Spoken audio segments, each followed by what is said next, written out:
हम कोशिश करते हैं कि हर जगह पे, हर स्ट्रीम के अंदर अपने बेनिफिशरीज को हम बचा सकें मिलावट से और एडल्ट्रेशन से। अब इसी दौर के अंदर एक त्यौहार है, जो अब त्योहारों की श्रृंखला जो है अब शुरू हो रही है, जिसके अंदर सबसे पहले करवा चौथ आएगा, फिर धनतेरस है, फिर दिवाली है। और ये एक ऐसा समय होता है जिस वक्त हम मैक्सिमम शॉपिंग करने जाते हैं बाजार में, और शॉपिंग में मैक्सिमम ज्वेलरी खरीदने की हम कोशिश करते हैं।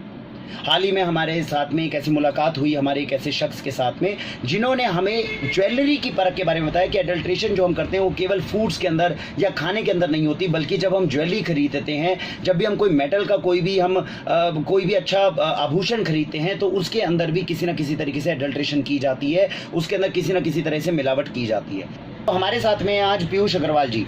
तो पीयूष अग्रवाल जी से हम जानने का ये प्रयत्न करेंगे कि किस प्रकार से जो ज्वेलरी है जब हम खरीदने जाते हैं तो कैसे, कौन कौन सी ऐसी चीज़ें हैं जिनका हम ध्यान रखें, बातें हैं जिनका हम ध्यान रखें, ताकि ज्वेलरी में होने वाली एडल्ट्रेशन से, मिलावट से हम खुद भी बच सकें और अपने पैसे को भी बचा सकें। पीयूष जी, आपका स्वागत है आज के कार्यक्रम के अंदर। मैं जानना चाहता हूँ, क्योंकि आप काफ़ी समय से जो हैं वो ज्वेलरी के बिजनेस में रहे हैं, ऐसी कौन कौन सी ऐसी बेसिक चीज़ है जिसमें आपको लगता है कि जो नॉर्मल लोग जब ज्वेलरी खरीदने के लिए जाते हैं गलती करते हैं, और उनको अगर वो ज्वेलरी खरीदने के लिए जा रहे हैं, ऐसी कौन कौन सी बातें हैं जिनका सबसे महत्वपूर्ण तरीके से ध्यान रखना चाहिए? सबसे पहले है कि आपकी प्राइसिंग आप कहीं से भी पता कर सकते हैं, गूगल से पता कर सकते हैं, या आप घर पे जो न्यूज़पेपर आता है उससे आप देख सकते हैं कि उस समय गोल्ड का, सिल्वर का रेट क्या चल रहा है। मतलब कि जो भी मेटल आप कह रहे हैं, जो भी मेटल है, चाहे मैं कुछ भी खरीदने के लिए जा रहा हूँ, तो सबसे पहले उसका प्राइस मुझे पता होना चाहिए क्या चल रहा है। हाँ, वो आप गूगल से पता कर सकते हैं, या न्यूज़पेपर में आपका एक कॉलम आता है डेली फ्रंट पेज पे जी, उसमें आपका सिल्वर का रेट और गोल्ड का रेट, दोनों का रेट कई बार हमने देखा हुआ है। अभी फिलहाल के अंदर क्या रेट चल रहा है, मतलब सोने का या चांदी का?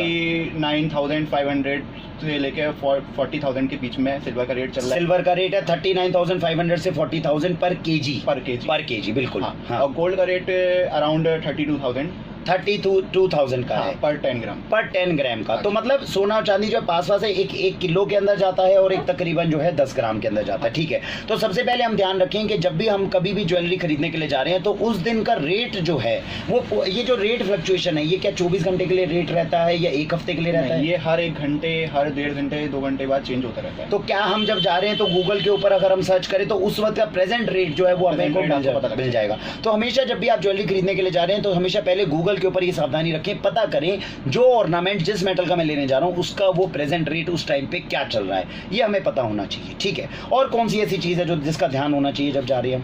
दूसरा यही है कि आपको उसकी ग्रामियत देखनी चाहिए। आप जिस ज्वेलरी को आप जो ज्वेलर से खरीद रहे हैं, उसका ग्राम आपको उसकी शॉप पे, उसके पास जो वेट मेटल होगा, हाँ, उस पर आपको चेक करना चाहिए वेट। तो जो वेइंग बैलेंस होता है, मतलब हाँ, ये एक बहुत ही महत्वपूर्ण चीज़ है जो आपने बताई, क्योंकि मुझे भी महसूस हुआ। यूजुअली हम जाते हैं, ज्वेलरी हमें सुंदर लगी, ये कितने रुपए की है, प्राइस टैग कर देख कर हम उसे खरीद के लिए आते हैं। ज्वेलरी की शॉपिंग ऐसे नहीं करनी चाहिए, प्राइस का पता होना चाहिए, और जो सुनार के पास में वहाँ वेइंग बैलेंस है, अगर उसके पास है तो ठीक है, लेकिन अगर मेरे ख्याल से इसमें एक और अच्छी चीज़ हो सकती है, अगर हम सोना खरीदने के लिए जा रहे हैं तो अपने लिए छोटा वेइंग बैलेंस अलग से ले सकते हैं।